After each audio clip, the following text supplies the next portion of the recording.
মধ্যপ্রাচ্যে পবিত্র রমজান মাসের শেষ দিকেও যুক্তরাষ্ট্র, ইসরায়েল ও ইরানের মধ্যে হামলা পাল্টা হামলা অব্যাহত রয়েছে। এরই মধ্যে ইসরায়েলি বাহিনীর এক ভয়াবহ হামলায় আলী খামেনির পর ইরানের সবচেয়ে গুরুত্বপূর্ণ নেতা আলী লারিজানি নিহত হয়েছেন, যার পর থেকেই আরো ব্যাপকভাবে ইসরায়েলকে লক্ষ্য করে ইরান মিসাইল হামলা শুরু করেছে। আর ইরানের এই হামলায় ক্ষতিগ্রস্ত হয়েছে এবার ইসরায়েলের বেন গুরিয়ন বিমানবন্দর, ধ্বংস হয়েছে 3টি বিমানও।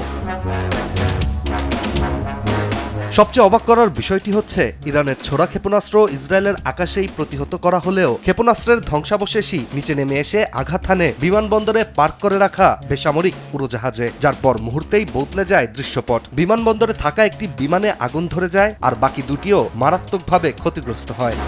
ভিগো ওয়্যার গার্ড প্রয়োজন মতো বাঁকানো যায়, অধিক চাপেও ভাঙে না। ভিগো।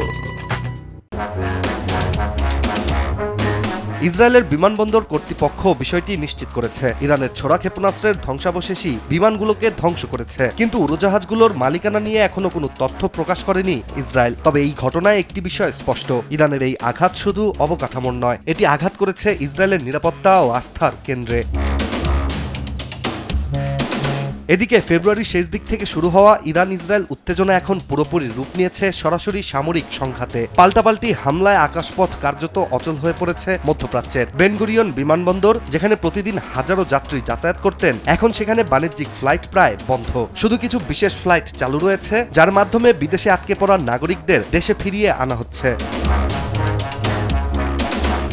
কিন্তু মধ্যপ্রাচ্যের বর্তমান পরিস্থিতিকে আরো জটিল করে তুলেছে নতুন এক আশঙ্কা, সেটি হচ্ছে ইরানের ক্লাস্টার মিউনিশন। বিশেষজ্ঞরা বলছেন, ইরানের পাঠানো ক্ষেপণাস্ত্রগুলোর অর্ধেকই ক্লাস্টার বোমা বহন করে, যা মাঝ আকাশে বিস্ফোরিত হয়ে শত শত ছোট বোমায় বিভক্ত হয় এবং বিস্তীর্ণ এলাকা জুড়ে ছড়িয়ে পড়ে। ফলে প্রতিরক্ষা ব্যবস্থা মূল ক্ষেপণাস্ত্র ধ্বংস করলেও সেই ছড়িয়ে পড়া ধ্বংসাবশেষই হয়ে উঠেছে ইসরায়েলের মাথা ব্যথার বড় কারণ।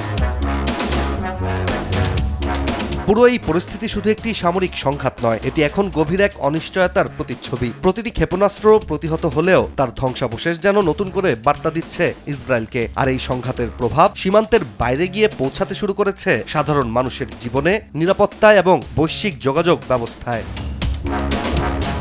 ইশতিয়াক হোসেন, দেশ টিভি।